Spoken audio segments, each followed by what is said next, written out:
मैं भी मानता हूँ, अगर ये परिणाम, लेकिन ये जेपी नड्डा जी के उसमें मुझे उनके दायरे के निर्णय नहीं है। संजीव बाबू ऐसा है कि मनोहर लाल खट्टर करनाल से पीछे हो गए। अच्छा, इस वक्त ज्यादातर सीटों पर कांग्रेस लीड कर रही है हरियाणा के अंदर। कांग्रेस आगे चल रही है। मुझे जो नतीजे दिख रहे हैं ये इतने अप्रत्याशित हैं कि इसकी कल्पना किसी को हो सकती है, मैं नहीं मानता। अरे भाई और दूसरा एक सेकंड, आप तो 2004 के झंडा बरदार रह चुके हैं प्रमोद महाजन के साथ।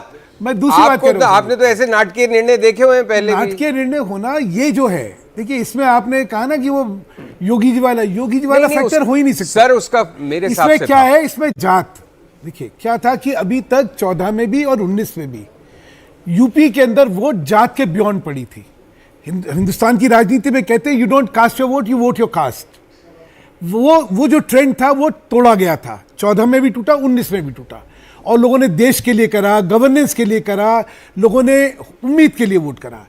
ये जो दिख रहा है इसमें फिर जो है, जो जातीय समीकरण है और वहां के हर कॉन्स्टिट्यूंसी के वो फिर हावी दिखते हैं, यही इसका एक विश्लेषण अभी निकल सकता है। बीजेपी एक पे ही आ गए। ये देखिए ओवरऑल में भी आप देखिए 507 ट्रेंड्स हैं हमारे पास। एक वक्त 310 के भी ऊपर एनडीए दिखाई दे रहा था, इस वक्त 256 पर एनडीए है।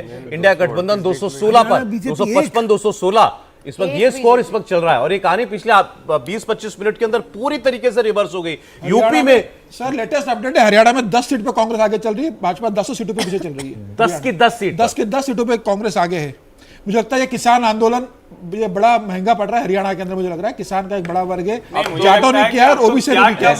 अगर ये अब हर राज्य के अलग अलग कारण ये अगर शोध किया जाए तब तो फिर दूसरी बात ही करनी वहाँ पे पड़ेगी। किसान आंदोलन, वहाँ पे गलत टिकट सिलेक्शन, वहाँ पे बैक टू कास्ट, नेतृत्व का विषय उठेंगे, राज्यों के नेतृत्व के, राज्यों की कार्यशैली के बारे में मिलता था, उन्हीं को हारने का श्रेय मिलेगा। उन्हीं को हारने का श्रेय मिलेगा अगर ये नंबर होता है तो। लेकिन मैं वही कह रहा हूं, ये अभी भी अप्रत्याशित नंबर हैं, क्योंकि ठीक है आप कहीं कहीं कुछ चीजों को कह सकते हैं कि उसकी वजह, लेकिन इतना पलट जाए, एकदम से पलट जाए। गठबंधन दिल्ली में राजस्थान में 10 बीजेपी का आना ऐसा है कि मतलब ये जब लोग देखने को ही तैयार नहीं हो चीजें तो सब अप्रत्याशित लगता है।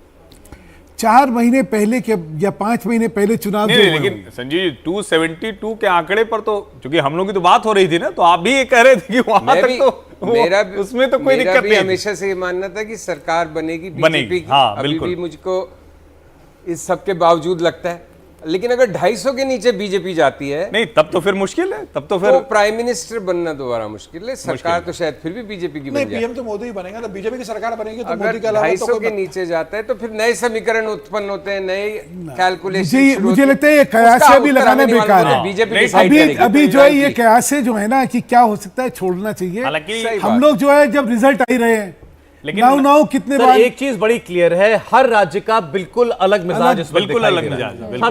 मिजाज।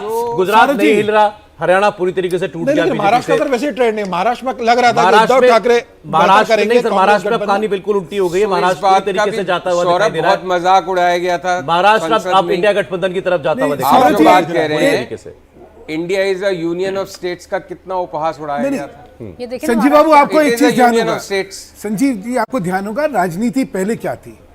पहले centre was an aggregation of state politics.